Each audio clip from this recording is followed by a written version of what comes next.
Namaskara Karnataka. Most of you will be thinking, ma'am, in 8 months, is it really possible to crack NEET? NEET crack ಮಾಡಕ್ಕಾಗುತ್ತಾ ಇಲ್ವಾ? Actually portions ನಾನು start ಮಾಡಿಲ್ಲ, complete ಮಾಡಕ್ಕಾಗುತ್ತಾ 8 months ಅಲ್ಲಿ.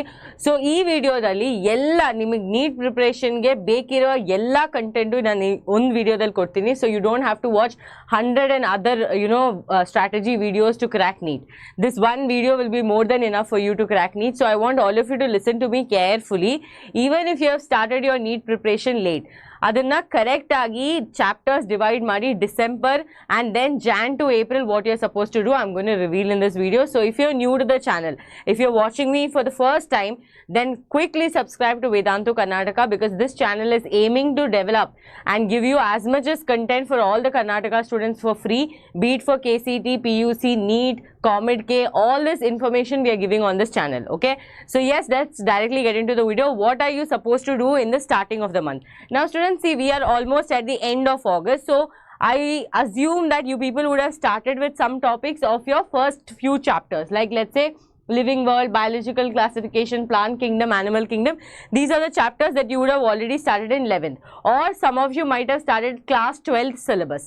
So class 11th ಇರ್ಬೋದು, ಇಲ್ಲಾಂದ್ರೆ class 12th ಇರ್ಬೋದು, but at least ನೀವು ಒಂದು 3 chapters complete ಮಾಡಿರ್ತೀರಾ ಅಂತ I am assuming. Okay, let's say ನೀವು ಕಂಪ್ಲೀಟ್ ಮಾಡಿಲ್ಲ ಅಂದರೆ ಇದೇ ಸಿಲೆಬಸ್ನ ನೀವು ಸೆಪ್ಟೆಂಬರಲ್ಲಿ ಫಾಲೋ ಮಾಡ್ಬೋದು. September, but students December by Jan you should complete the syllabus. ಅದು ತುಂಬ ಇಂಪಾರ್ಟೆಂಟ್. ಓಕೆ, ಸೊ ಇಲ್ಲಿ ನೋಡಿ, living world, biological classification, plant kingdom, animal kingdom ಈ ಚಾನಲಲ್ಲಿ ಕಂಪ್ಲೀಟ್ ಆಗಿದೆ. ಸೊ ನಿಮಗೆ ಆ ವಿಡಿಯೋಸು ರೆಫರ್ ಮಾಡ್ಬೋದು. We will also take once again revision. Chemistry, basic concepts of chemistry, structure of atom, classification of elements, that is periodic table. Physics ಅಲ್ಲಿ units and measurement, motion in a straight line, motion in a plane. So August month ಅಲ್ಲಿ ನೀವು ಇಷ್ಟು chapters complete ಮಾಡಿದ್ರೆ September ಇಂದ ನಿಮಗೆ ಈ plan correct ಆಗಿ follow ಮಾಡ್ಬೋದು. ಇಲ್ಲ ಅಂದ್ರೆ ನಿಮಗೆ ಆಗಸ್ಟ್ ಪ್ಲಾನ್ ನ ಸೆಪ್ಟೆಂಬರ್ ಅಲ್ಲಿ ಫಾಲೋ ಮಾಡ್ಬೋದು. ಓಕೆನಾ? Don't have to worry students.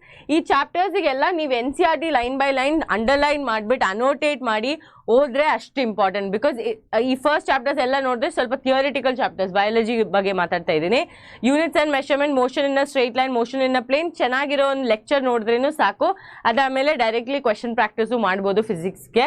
So physics strategy video ಬೇಕಂದ್ರೆ ಪ್ಲೀಸ್ ಕಮೆಂಟ್ಸಲ್ಲಿ ಸ್ವಲ್ಪ ತಿಳಿಸಿ. ನಾವು ರೈಟ್ ನಾವು I will be giving you details on how you are suppose to do or divide this 8 months. ಇವಾಗ ಸ್ಟೂಡೆಂಟ್ಸ್ NCERT ಅಲ್ಲಿ ನೋಡಿ ಆಲ್ರೆಡಿ ಹೈಲೈಟೆಡ್ ವರ್ಡ್ಸ್ ಇದೆ. But with that, you have to also write down the things that are required in the site. Okay, ಇವಾಗ radial symmetry ಇಲ್ಲಾಂದ್ರೆ bilateral symmetry 2 examples ಬರ್ದ್ಬಿಡಿ phylums. Okay, ನಾವು radial symmetry and bilateral symmetry, echinodermata ಸ್ವಲ್ಪ different ಆಗಿದೆ. So ಅದ್ರ ಬಗ್ಗೆ ನೀವು direct ಆಗಿ ಬರೀರಿ. So that is all very very important. That is very very important for you to note down things in the side of NCERT. So every time you open NCERT, you will automatically, you will be like, okay, I have written something special here, I have to write that or I have to read that ಅಂತ automatically ನಿಮಗೆ ಅರ್ಥ ಆಗುತ್ತೆ. ಓಕೆನಾ? ನಾವು next thing students, September ಮಂತಲ್ಲಿ ನೀವು next ಯೂನಿಟ್ಗೆ ಹೋಗಬೇಕು. ಮಾರ್ಫಾಲಜಿ, ಅನಾಟಮಿ, ಸ್ಟ್ರಕ್ಚರಲ್ ಆರ್ಗನೈಸೇಷನ್, ಆ ನೆಕ್ಸ್ಟ್ ಟಾಪಿಕ್ಸ್ ಎಲ್ಲ ಡೀಲ್ ಮಾಡಬೇಕು. Morphology of flowering plants, anatomy of flowering plants, cell the unit of life, cell division and cell cycle. Okay, ಕೆಮಿಸ್ಟ್ರಿಯಲ್ಲಿ chemical bonding, states of matter, ಇನ್ನೊಂದು chapter add ಮಾಡ್ಬೋದು. Physics ಅಲ್ಲಿ laws of motion, work, energy, power, gravitation.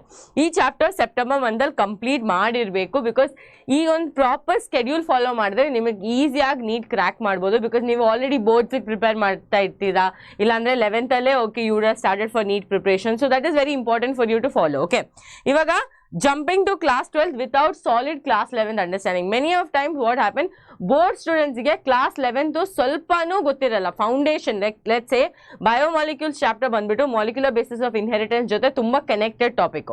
ನಿಮಗೆ ಬಯೋಮಾಲಿಕ್ಯೂಲ್ಸೇ ಗೊತ್ತಿಲ್ಲ, ನಿಮಗೆ amino acid ಬಗ್ಗೆ ಗೊತ್ತಿಲ್ಲ, adenine, guanine, purine, pyrimidine ಬಗ್ಗೆ ಏನೂ ಗೊತ್ತಿಲ್ಲ, ಡೈರೆಕ್ಟ್ಲಿ ನೀವು ಮಾಲಿಕ್ಯುಲರ್ ಬೇಸಿಸ್ ಓದಕ್ಕೆ ಸ್ಟಾರ್ಟ್ ಮಾಡಿದ್ರೆ ನಿಮಗೇನು ಅರ್ಥ ಆಗಲ್ಲ. ಸೊ ಅದಕ್ಕೆ 11th ಫಸ್ಟ್ ಫೌಂಡೇಶನ್ ಬಿಲ್ಡ್ ಮಾಡಿ. ನೀವೊಂದು ನೀಟ್ ಆಸ್ಪಿರೆಂಟ್ ಇದ್ದರೆ ನೀಟಲ್ಲಿ ತುಂಬ important. 11th to 12th equal importance, KCT ಥರ ಅಲ್ಲ. So NEET foundation, 11th foundation has to be solid for all of you. Okay, if you want any lectures, please drop it down in the comments. We are ready to take lectures for all of you. Now students, October month alli ನೀವು plant physiology ಮತ್ತು human physiology complete ಮಾಡಬೇಕು. Plant physiology, human ಫಿಸಿಯಾಲಜಿಯಲ್ಲಿ plant ಫಿಸಿಯಾಲಜಿಯಲ್ಲಿ 3 chapters ಈಸಿಯಾಗಿ complete ಮಾಡೋಕ್ಕಾಗುತ್ತೆ. Human ಫಿಸಿಯಾಲಜಿಯಲ್ಲಿ ನೀವು at least 3 chapters complete ಮಾಡಿ, ಅದಾದಮೇಲೆ 3 ಚಾಪ್ಟರ್ಸ್ ಮಾಡಿ, ಇಲ್ಲಾಂದರೆ ಫಸ್ಟ್ 4 ಚಾಪ್ಟರ್ಸ್ ಮಾಡಿ, ಎಕ್ಸ್ಕ್ರೀಷನ್ ತನಕ ಮಾಡಿ, chemical coordination, neural control and coordination ಲಾಸ್ಟಿಗೆ ಇಕ್ಕಿ. ಬಿಕಾಸ್ ಆ ಚಾಪ್ಟರಲ್ಲಿ to remember there is lot of things, to recall there is lot of things, so you might end up forgetting. So that you can keep it to the last.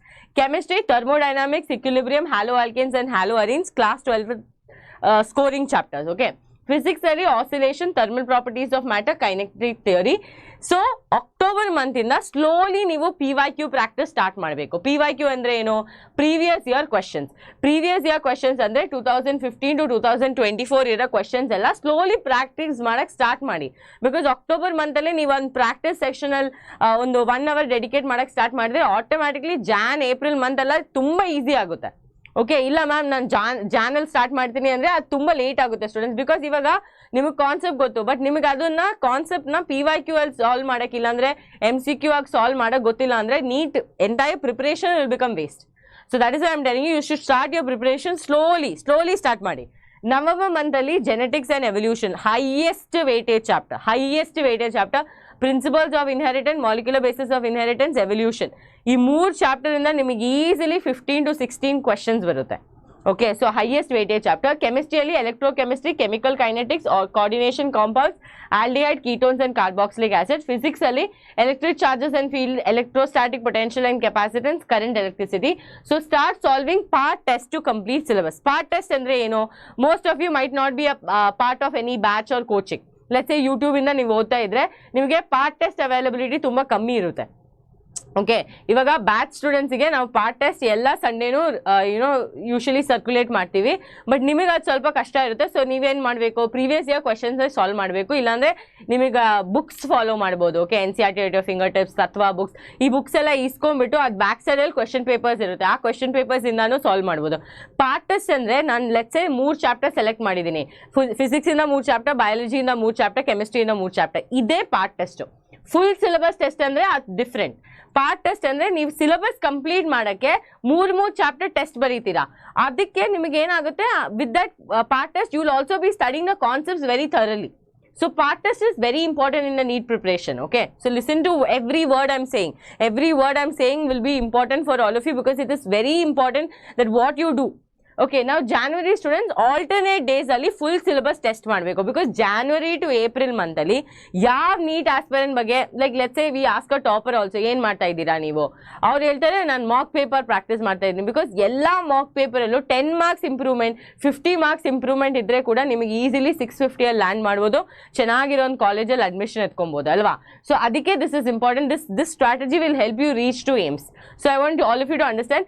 Revise biology NCERT line by line, class 11 ಮತ್ತೆ class 12 revise ಮಾಡಬೇಕು. Physics and chemistry formula revision every day 1 sheet of formula revision ಮಾಡಲೇಬೇಕು. ತುಂಬ important ಅದು.